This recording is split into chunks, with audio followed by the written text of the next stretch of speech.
তো 10 মিনিটে নাকি বেলে মাছ চচ্চড়ি বললেই কি হয়ে গেল? এত সহজ নাকি?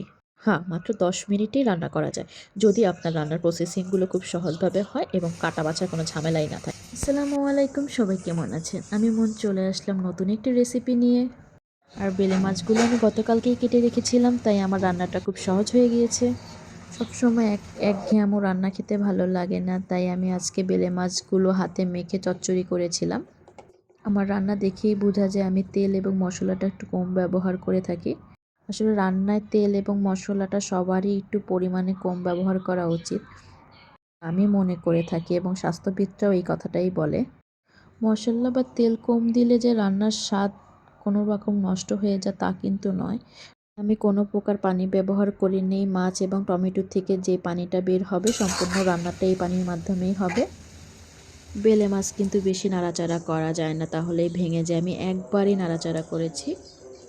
মিডিয়াম আঁচে রেখে আমার পুরো রান্নাটা করতে মাত্র 8 মিনিট সময় লেগেছিল। আমার চচ্চড়িটা প্রায় হয়ে গিয়েছে। এই পর্যায়ে আমি দেশি ধনেপাতা কুচি দিয়ে নেড়ে নামিয়ে নিচ্ছি। দেখতে যতটা লোভনীয় হয়েছে, খেতে কিন্তু তার চাইতেও বেশি ভালো হয়েছে।